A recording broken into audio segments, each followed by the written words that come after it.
This is the third boss battle that I want to highlight individually. This one against Mergo's Wet Nurse. It's in the Nightmare of Mensis section.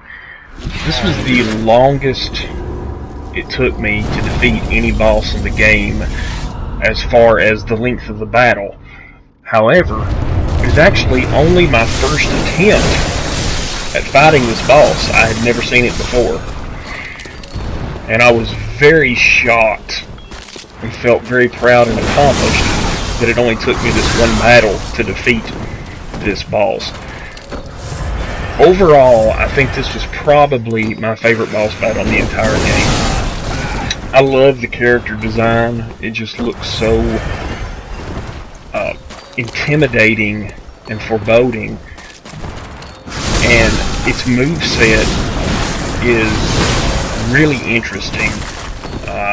The character design and the environment and the music that plays, everything just adds up to an atmospheric, incredible boss battle. Now I realized early on in this battle that I felt like I was doing pretty well against it. I did get close to death there. And at first I'm thinking, okay, this seems very, very doable. And as the battle progresses along, you'll see that Mergo's Wet Nurse here goes into a different sort of mode, if you will. And everything goes dark. And when that happened, that was super intense.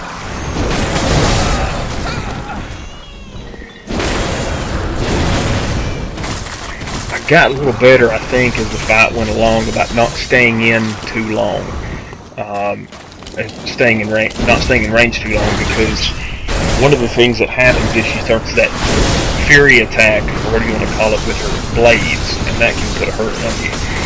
This is where it switched over to that other part of the boss battle, with her teleporting everywhere, and you never know exactly where she's going to pop up, and you got to keep moving and rolling and everything. And this boss battle to me felt very well balanced and very fair.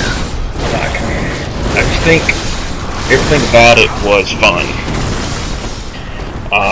It was challenging enough to be an accomplishment to win, but not frustrating challenging. So, you know, it strikes that perfect balance, in my opinion.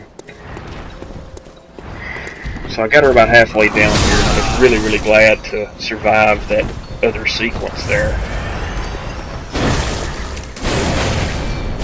Tried some charging thrust attacks on her in addition to the big spin attacks I like to use. If you'll notice, I'm already down to 7 blood vials right here.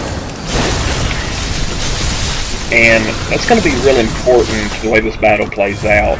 Pay attention to how this battle ends.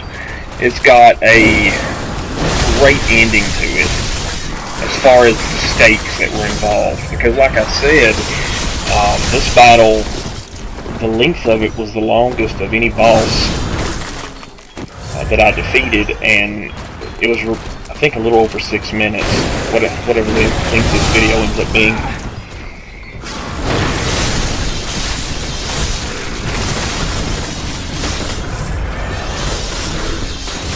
You know, the intensity of Bloodborne gets really high when you realize, you know, you got a shot at defeating a boss, but you also know that you don't have a lot of resources left to get the job done. And right here, this was an unnerving portion because it's the second time that she's gone into this sequence, and I know that I can't take a ton of damage because I've only got 2 health vials, and as you can see right here, I'm already nearly halfway down.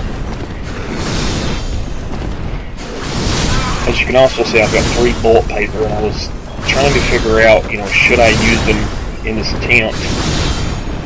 And what I usually did with fire paper and bullet paper was I waited to see how a boss battle was going, and there may be a I think there maybe was one boss exception to this.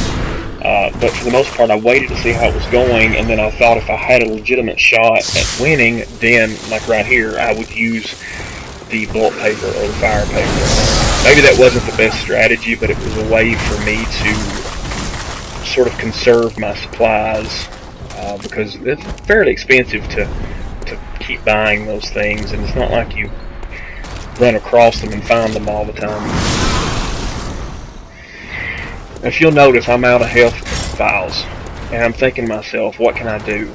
And all of a sudden it occurs to me, wait a minute, I've got a Yosefka's blood vial in my inventory, and I had been hanging on to that for a lot of the game, even though there's actually another one right outside the boss battle here. I ended up not getting that one because I already had one.